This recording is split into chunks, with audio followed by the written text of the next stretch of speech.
Well, Cleveland is a remarkable city in so many ways, but our region is a remarkably generous region. Originally, we started out going back many years ago, back in 2003, we had fewer than 8,000 donors in our donor base, and today we have over 60,000 people who support our mission, which is to heal, to teach, and to discover.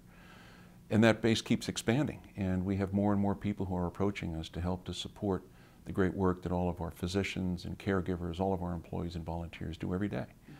And I'm convinced, and we're convinced, that our community believes so strongly in our mission that there is a lot of opportunity to continue to raise funds, and that's why we decided to go ahead with a $1.5 billion campaign. Our gift size is anywhere between $1 and $72.6 million.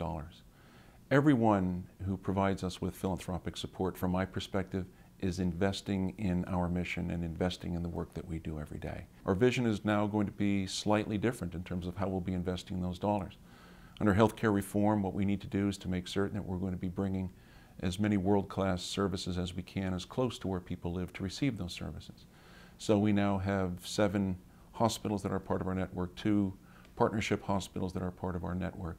We have about 20 ambulatory centers. We have over 160 physicians' offices. So what we're going to be doing is making certain that organizations within this campus, like the Harrington Heart and Vascular Institute, that group of physicians will now be able to bring that care closer to where patients will be needing it. So they're going to Concord, they're going to Conneaut, they're going to Geneva, they're going to St. John Medical Center. So that will be one of our goals. the Seidman Cancer Center now has more than 11 locations in which we are able to provide care closer to people's homes. So all of that will make a big difference. And then I'd also like to mention that the largest gift we got this year, the $50 million gift that we received from the Harrington family to create the Harrington Discovery Institute, is really an investment in research and commercialization opportunities. And that's not a traditional model. In fact, this is the only model that exists across the entire country. We just awarded our 10 awardees, our first Harrington Scholars. We're just recognized from institutions all across the country.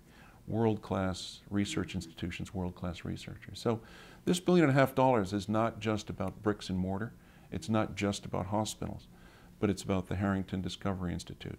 It's about Rainbow Babies and Children's, because we now have multiple sites in which we're able to provide the world-class rainbow care closer to home, closer to where the patients and their families live. And there's a big difference between the business that we're in and the work that we do. And the work that we do is carried out by the 20,000 physicians, nurses, caregivers at university hospitals, employees, volunteers, everyone who's so focused on the great care that patients receive here. That's what we like to think that this investment of $1.5 billion will be focused on. In the economy that we've been experiencing over